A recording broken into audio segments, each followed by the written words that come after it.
In this video, I'm ranking all of the Star Wars shows. Let's jump right into it.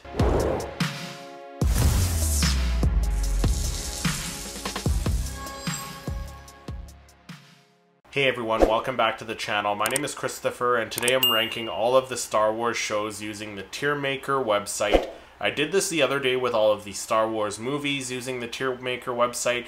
So today we're doing all of the Star Wars TV shows, or all of the Star Wars Disney Plus shows.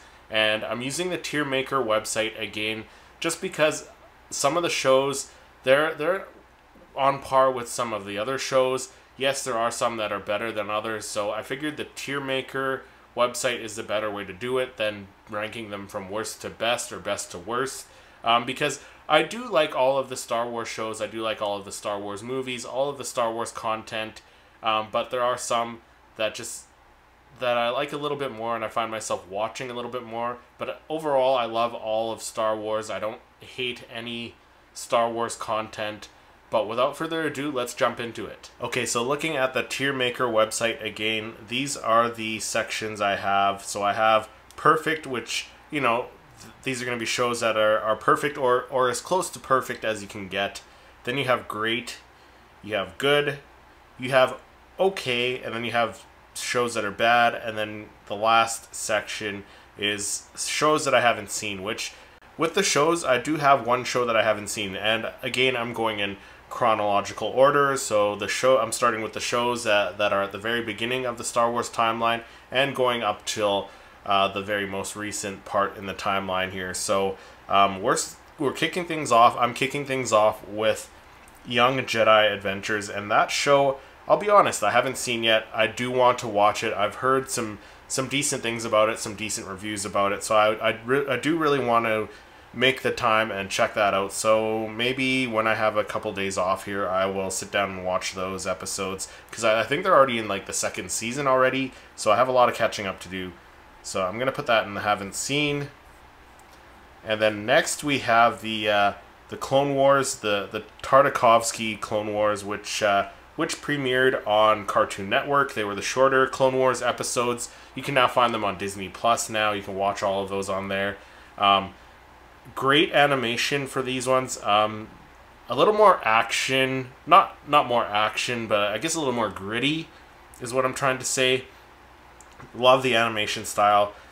So this one I'm going to put great. They were great episodes, and they really did some story building for the Clone Wars, for Revenge of the Sith, that time period between Attack of the Clones and Revenge of the Sith. And then next we have the newer Clone Wars series, which is a Disney thing.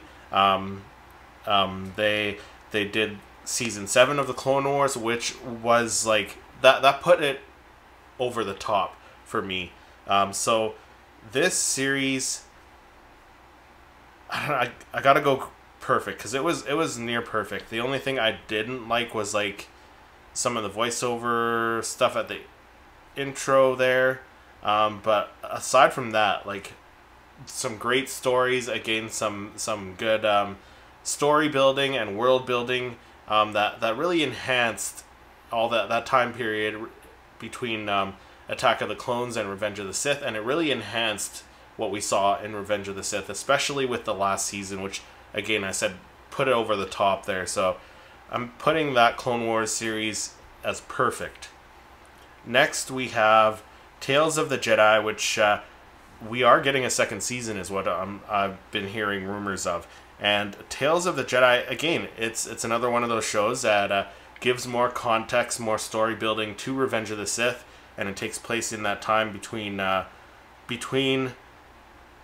Attack of the Clones and Revenge of the Sith, but also some of these stories take place earlier on, before the Phantom Menace, in between Phantom Menace and Attack of the Clones. So it's all in that prequel era, and I've got nothing bad to say about them. Like it's a shorter series. It was too short.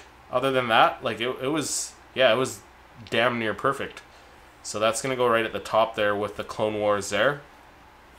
The Bad Batch, the first season, oh my god, that was fantastic. So much action.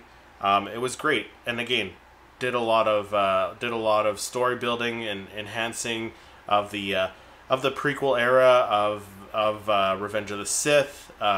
We got that opening scene with Caleb Dune and his master during Order 66. So we got to see post Order 66 in this series, which is great.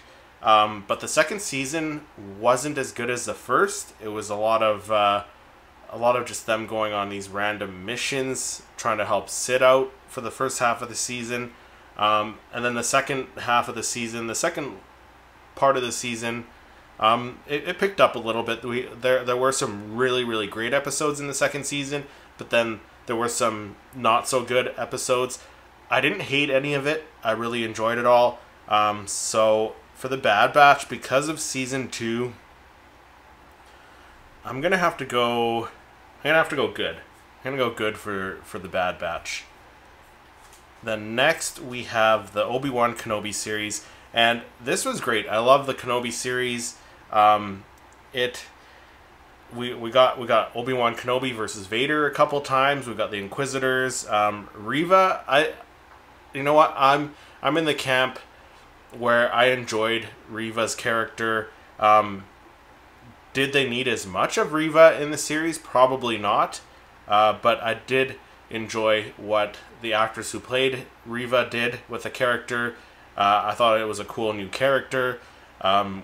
We got quite a few new characters in that series, but the Vader scene with Obi-Wan where they fought and Obi-Wan broke his mask, that was just epic. So I'm gonna put Obi-Wan Kenobi up in great there, because there was very little that I didn't like about it. Next we got Star Wars Rebels, and again, this is one of those ones that another show that enhanced the stuff that came out, or that not the stuff that came after, but it enhanced the movies. So it takes place before A New Hope.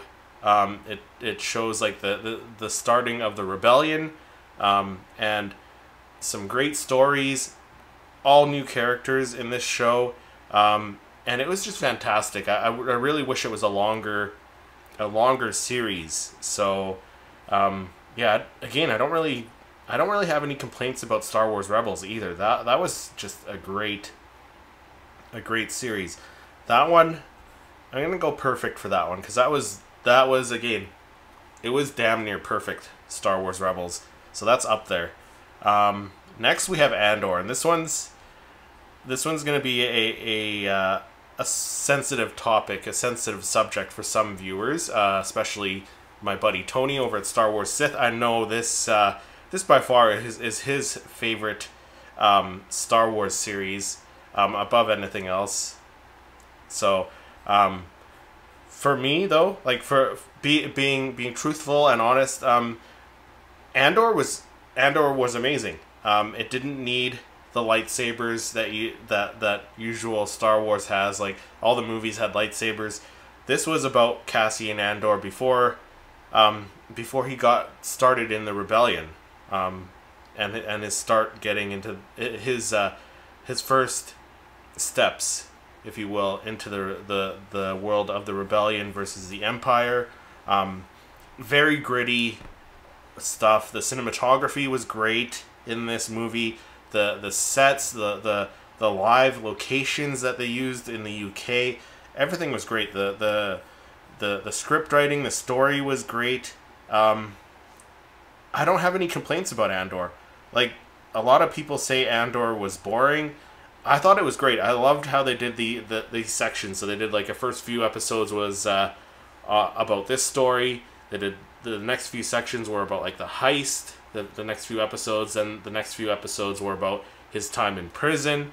I really loved that structure, and it was the longest series, or not the longest series, but the longest season we've gotten with 12 episodes, I think it was. So yeah, Andor was great, and it introduced us to some really, really great new characters. We got Luthen Real, or whatever his name is. We got a lot of Mon Mothma in it. I know she's not a new character, but we got a lot of her character in it. We got Deidre, who was that Imperial officer. we got Andy Serkis's character. I can't even think of his name right now, but his character was great, and I really hope that he survives season 1. I hope we see him in season 2. You know what? Get the pitchforks ready for those who don't like Andor. I'm gonna put it up there. I kind of want to put it in perfect because it was, again, that's a series that I really don't have any complaints about. Next, I have, what do I have? We got The Mandalorian, and that's another one. So the Mandalorian season 1 was absolutely fantastic. The second season, again, fantastic. They did so much. They brought in some cameos and other characters from other shows. They brought in Bo-Katan, Luke Skywalker at the end of that. They're connecting everything. And I like all this connectivity with all these shows and the series and the movies. Love that. Again, cinematography was great. This was the first show they used the volume on, and there were some episodes where you could tell more than others that they used the volume, but it just looked, visually it looked stunning.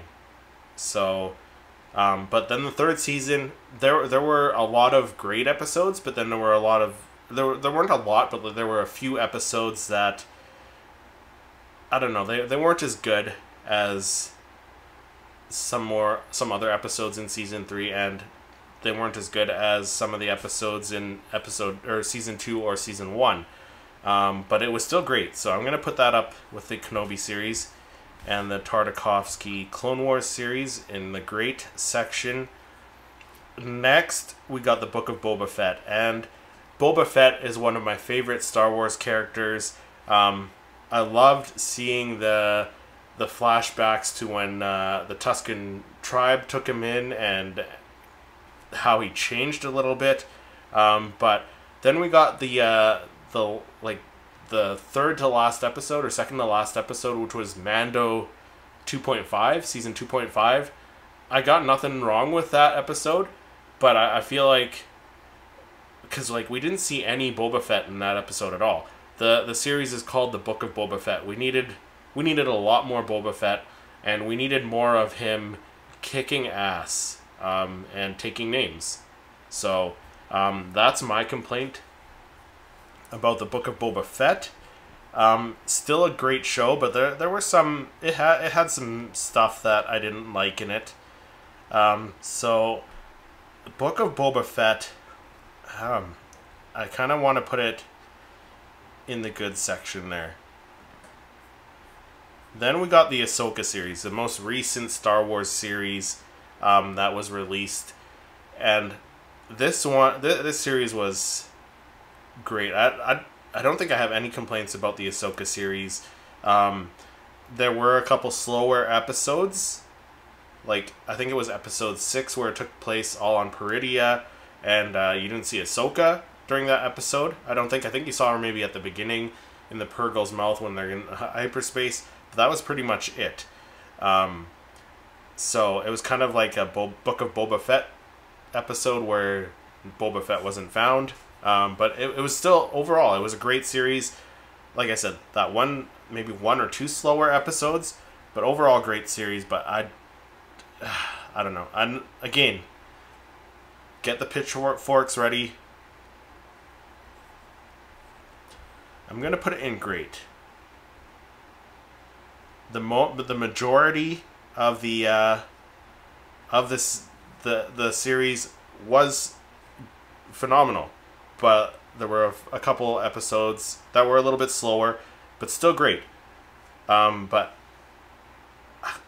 not as great as some of the other series that I put in the perfect tier or the perfect section. And then Star Wars Resistance is the last series that takes place just before The Force Awakens. It's a series that gives more context, more backstory to the sequel trilogy, obviously, and more so The Force Awakens. There were some cool new characters.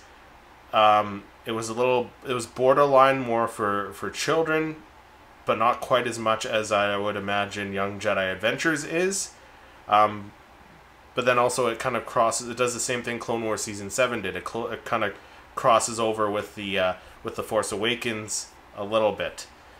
So I'm gonna put that as okay there, and I think that is that's how I'm gonna rank all of the TV shows. So there you have for the perfect tier, you have Clone Wars, the Disney one, the Disney Clone Wars series. You got Tales of the Jedi, you got Star Wars Rebels, and Andor. And I know, again, get the pitchforks ready, the hate mail, whatever, the hate comments, let them fly. For the great section, we got the Tartakovsky Clone Wars series, we got the Kenobi series, Mandalorian, only because of that last season it wasn't as great as the previous two, and then the Ahsoka series. And then for the good tier, we have Bad Batch and Book of Boba Fett. Again, Book of Boba Fett and the Bad Batch because of the Bad Batch because of the second season, the Book of Boba Fett because of a couple of episodes. For the okay tier, we have Star Wars Resistance, and then I haven't seen Young Jedi Adventures. I still do have to watch that.